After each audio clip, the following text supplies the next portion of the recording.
Hey everyone, welcome back to CCTT. So we're still in the process of building AM4 platform computers for the local area, and today is no different. I've really found that, for example, like Newegg's get really good deals on the B550, and it's the ITX version, and it's kind of difficult to find it on the website. I'm excited about the B550M, which is the ITX from AsRock. You can actually get this one from Newegg right now. They got a special on it. It is a competent motherboard right now. It does only have one slot for your NVMe M.2 slot, but you can put up to a terabyte. Most of my rigs come with 500 gigabytes of storage. This is the AC version. The board comes with a lot of good features. It's not packed like an ASUS ROG Strix, which has in some instances the B550 for the ROG Strix will actually have two NVMs, one in the back, one on the front. This one is just relegated to a single one. They call it Hyper, which is just 4.0 under the PCI lane, so it's not really Hyper. It runs just as good on a regular NVMe than it does on this, but there's probably some sort of gain on it. What's good about this motherboard is obviously because it's B550, it will run your 3000 series and your 5000 series GPUs. All of mine will come with the 550 or 5600 XT. In this build, it's going to be the 5600 XT, 6 core, 12 threads, and so we've already got that run. We've already got that installed on the motherboard. So these actually fit really well inside of your Thermaltake Tower 250s, and this is the Snow Edition. And so it'll fit in there. We've got white throughout. We've got the Steel Legend from AsRock as well, and that Steel Legend is the 9060 XT, which has 8 gigabytes of VRAM. This is a decent gaming computer. It's going to be higher technology. The actual video card will go next gen, so you could always bump it up when RAM prices come down. And if you want to get a different motherboard and CPU, RAM, you can easily upgrade this if you needed to. But for right now, it'll play really well. Most of the games that are currently on the market were designed around PCI 4.0, and that would be AM4 platform. So yes, you get a huge bump, but it's not like they were designed around AM5 platform. Many of the games that you see that are currently like Cyberpunk, that was back, we were still playing Cyberpunk when it first came out, when the 3080 came out. And we were worried that it wasn't gonna be able to play on the 3080 because it was so advanced. But it turns out, yeah, you can play Cyberpunk on older RX 580s, or you could play Cyberpunk on the 6800 XT, 6900 XTX, or 6900 XT, or the 6950 XT. So any of those video cards will work on some of our games. And the issue is the bottleneck is between 4.0 and 5.0 for the PCI lanes. And the reality is so long as it is 16 times for that slot, which these motherboards do have, then you're going to run full bandwidth on your video card. And so anyways, so you can get decent builds still for a good price. We're going to build this real quick under this. I've never used Thermalright before, but this one had a display for the temperature, and so I want to try it out. I am Thermaltake through and through, but I thought I would take this Thermalright and see. So we'll try it out just so I can see and test it. If I'm not happy with the temperatures, what I'll end up doing is just replace this one with a Thermaltake or a Corsair. Other than that, the card is one you can still get on Amazon, and it is a fairly long card, and it will fit inside of the case. And so this is actually brand spanking new. I haven't even opened it up yet. So what's really nice about this one is it's going to be white, and it's got a decent cooler. The AsRock Steel Legends are fairly decent, and I believe it's got some RGB in it. And because we're putting it on AsRock motherboard, the ARGB that runs from the motherboard will work pretty flawlessly with this one. And so I think we're gonna have a good build. Put the white in from this.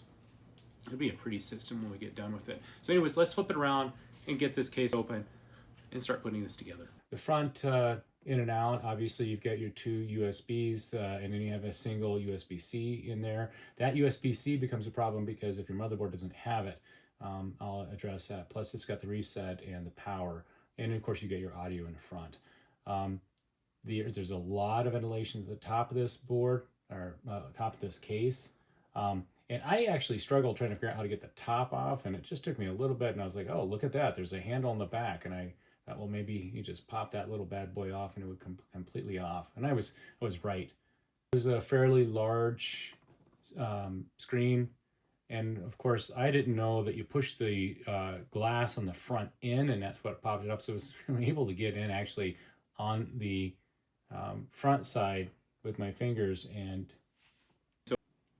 the front of the case obviously has the 3 glass ports, and when you are dealing with it, you should be aware, although it is tempered glass, you should be aware that that glass is relatively thin. Now on the top, right where you've got the front panel, that's where you push on the glass, almost where it shows the glass. Now see, I was able to actually pull this off on the side, and you can see where this little indentation the nipples were at, and I was just able to pull that off. I've seen other people come in that have done this build before, and what they end up doing was just taking a knife and cutting it. You'll notice there's 2 pieces of tape at the top connecting both side panels and the top glass piece. I didn't realize that on the bottom of this case it's a lip, and so it just did not come off the way I thought it was going to. So there you go. Now you see what ended up happening with that. So pop it off, and I always like to keep the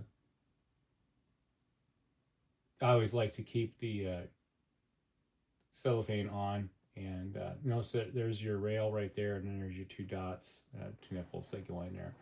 And if you look at the top of the case where those things are, you'll see where that actually ejects when you push down on them, and it'll pop up. They're 2 little spring-loaded things that push down on it, pulled out. Took a long time for this. Okay, rest of the glass is pretty easy. You just pop them out. Be careful. When I went in there, what I ended up doing is just pushing on the side so you didn't push in the middle and break that glass.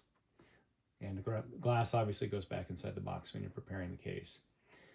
This is an ITX case, so you can see it on the inside. You've got your ITX standard 4-pin, and then underneath, I'm actually taking off the box that the parts come in, and specific to that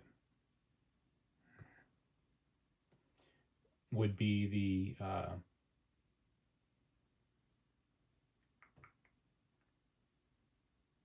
panel pieces. Now this is the rear panel, and that comes off by taking the top and pulling it, and then kind of pushing it towards the top. So, and then as you can see right now, the box is there. That's got all the accessories for it, and it's quite large. There's a lot of pieces that are inside of this box. Not just for the LCD screen that comes in that you can add later on if you want, but a few other things. Now what we've taken that off where these fan connectors are located right there. That's the HDD and SDD bracket, and so you can put a full HDD on it if you want.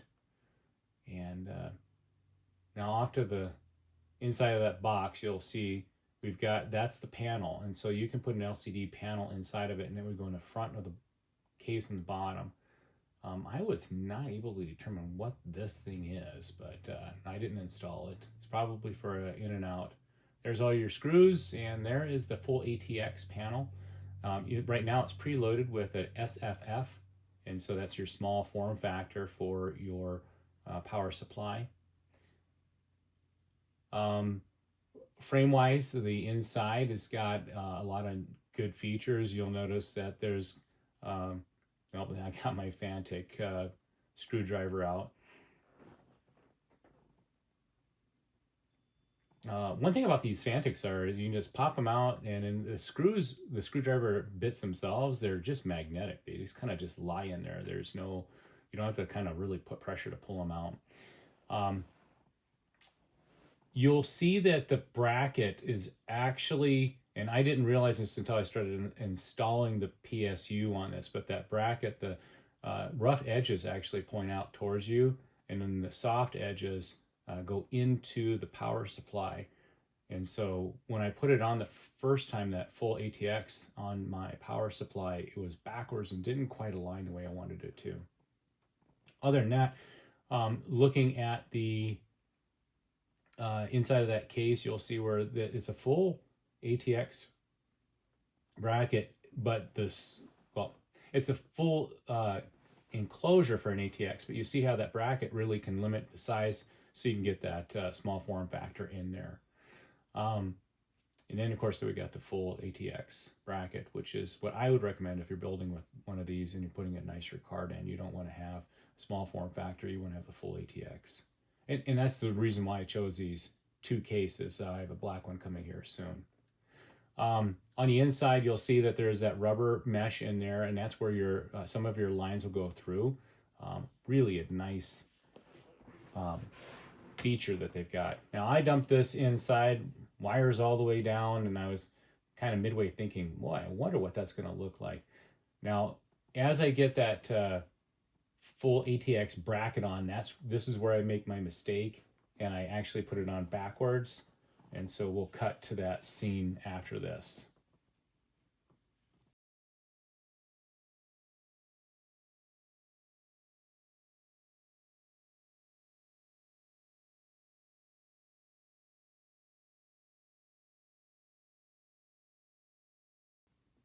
Okay, so we've got that on, and you can see that I've got it on partially. What you want to do is when you get your power supply installed, make sure you keep those 4 screws, which there's actually 4 additional screws in, so you can still use silver. But you notice I rubbed the edges of it. That's what you want to make sure, because it just didn't fit when I first did it. And we actually just cut out all that. Also, you want to keep those screws. You notice it's really difficult to get the alignment. And so you want to keep the 4 screws that you have connecting the PSU to, and you just want to keep those loose. And that will allow you to move that bracket back into place so that the 4 connecting pieces to the case will actually work. Okay, so we want to look at that hard drive bay bracket, and you'll notice that you can put 2 SSDs on it, and you can also put a full HDD on it. And I actually drop an HDD on there so you can see it. I think you can only fit 1 hard drive on here, but you can fit 2 SDs on it. And here I've got the full HDD on it, and of course this is one of the older HDDs. But anyways, you can see where those holes line up. It's just the first and second one on the arc drive. Anyways, we're going to flip this rig over so we can take a look at the other side and get some things squared away for the cabling. And it's not too heavy at this point in time, so you can easily manipulate it.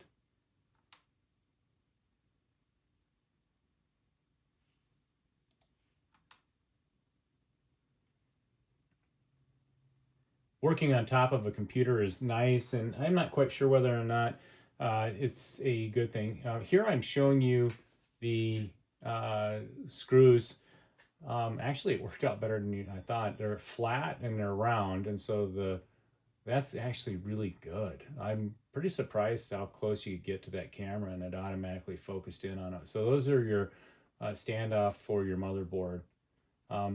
Now here, when I put it in, I was like, wait a minute, how does this thing orient it up? Oh, there you go. It goes upwards. And I'll tell you, I'm still just, I'm surprised that there wasn't a way of putting that closer to the top, or at least have some opening in the back so you have a lot more access to it. The way you access it is actually you pop the top off, and then you have to take the two fans. There's just two screws that hold that fan bracket in, and then what you'll end up doing is you just pull the fan bracket off and away, and then you can put your lines in, whether or not your Ethernet or your USBs, and your video display. Here I'm taking off the best part of the project, and that is actually taking off the film for that video card.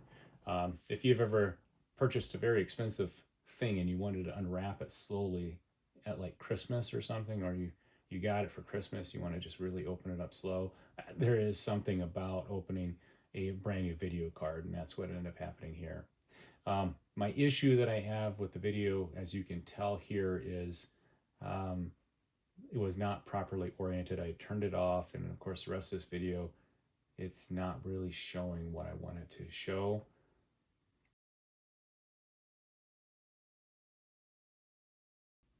All right, so the way this thing works are you would have taken the two screws and brackets off, and then you're gonna slip it inside of that and then pop her straight down.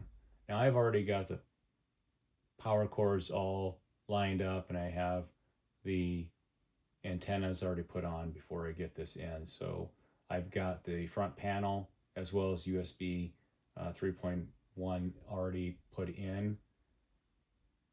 Here you want to put a little bit of pressure on the case, that little bracket against your brackets for the video card, so you can really get that seated in there. And with that, those things are installed. Now we're going to install the Frozen Warframe. Really interesting name, but anyways, Thermalright has this, and as I said before, you can see them on NVIDIA. Take that out. You can see them on Newegg, and you can buy them on Amazon. I got this one on Amazon. It was on a deal, but it's still kind of expensive. What I really would like to do is start getting those ones that have the waterfall effect. But when you're looking at 250 bucks for an AIO, and then you're griping about paying 350 for DDR5, you really got to make sure your build is just being wise with your resources, because you really don't need that. So this is half the price of that waterfall AIO, and it's for a client and a customer. It's not going to be something that an individual would be like, well, I think I want to have $300 more added on this, and I don't mind, paying for that. That's not the case that we had here. Money was not falling off trees. Here are all the components, and I'm gonna fast forward through this. That bracket in there is for an Intel. The blue parts are for Intel builds. Red little spacers are for the AMD, and then really all it is there's some curved brackets in there for the AMD, and you just simply screw those to your bracket that you would have pre-installed with your motherboard. Okay, so we're now putting the AIO inside of the frame. And when you do that, you just need to understand it's already set up, so you don't have to put the longer screws in to hold the fans. The fans do have ARGB. There are, I think, 8 separate screws that come in, and you install them.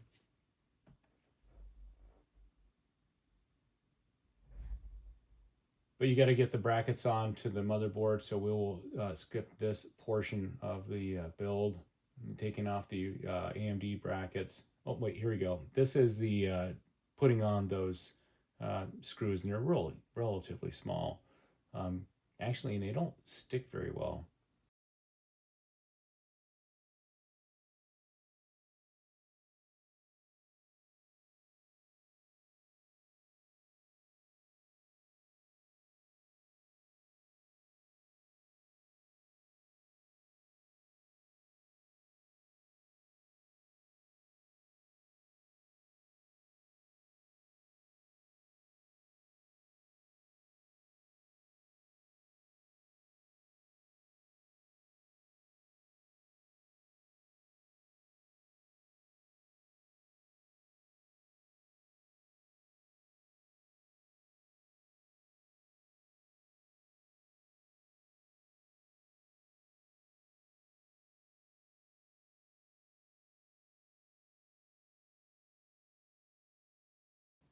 So we got the thermal paste put on, and then you'll see where those brackets are. There's basically just two little nipples that come out, two little screws. Remember, take off your protective screen for the copper, because if you don't, you're likely to have that CPU fire up pretty quick and burn right through that plastic, and likely, if it gets too ugly, you may have a burnt out CPU.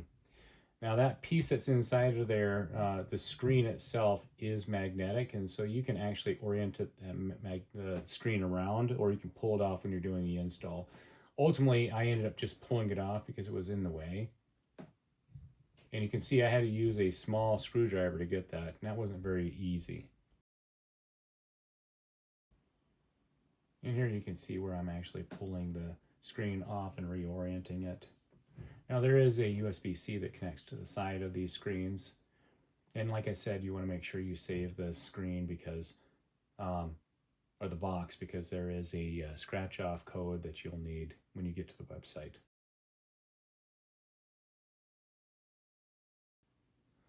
Cable management in this was really interesting. So what I ended up doing is taking that USB-C and pulling it through to the back side, and then doing cable management with it on the back side of the case. Once cable management was roughly done, you had to put that bracket back on for the SSDs. You'll see that you'll want to take off the screen protector while you're still in the case for the Thermalright display. Okay, we finished off the build, and as you can see, it's an extremely attractive case. I can see why a lot of people are drawn to it. Some nuances about this case are: number one, the I/O sits inside of the case, so when you put in your cables for video or otherwise, you're actually looping in the back of the case and down. For the most part, that's okay, except that some of your cords that are really strong and that aren't going to be very forgiving, they're going to run into the fans that are already pre-installed at the top. So that's something that at least you should consider. The other thing is if you like to tinker a lot, you're going to have to pop this top off, and you're going to have to put in whatever you're planning on doing for your I/O. For example, if you're always changing out your USBs or otherwise. The other thing is this case, the way it's set up, can be tilted to the side, and so you can actually make a stand or buy a stand that Thermaltake has. The inside of this build does have the AsRock 9600 8 gig, and this is the XT version, and it does really fit in here pretty well. You'll notice that on this side, that's the video card, and it does a fairly decent job. One of the things that I had been testing is this new Thermalright, and I know that they're well established on, at this time, Amazon sells them quite a bit, and they've got some good following. When you're building with this, you need to understand that on the front of the case, there's a scratch off, I believe it's a 9 or a 12-digit code. It might even be 16. That code you need to preserve. You should take a snapshot of that on your phone and preserve it, just in case you ever lose your box, because the software, I believe they require you to at least have that. At least that's what they prompted me when I first went to the website. The software is really interesting. You have lots of backgrounds and options. I chose this background because I would have the GPU and the CPU temperature. And this build is ready to go out the door. So if you are in my local area, keep looking at a Marketplace for CCT technology. You'll see some of the options that I have. And again, those Bazet machines are still at a really good price. This one will be a little bit more because we're putting in some better hardware. And again, we're still putting on the progress of AM4. So with that, thank you. Please leave comments in the bottom and let me know if you have anything you would like to know about this particular case, and I'll try addressing them when I get a chance.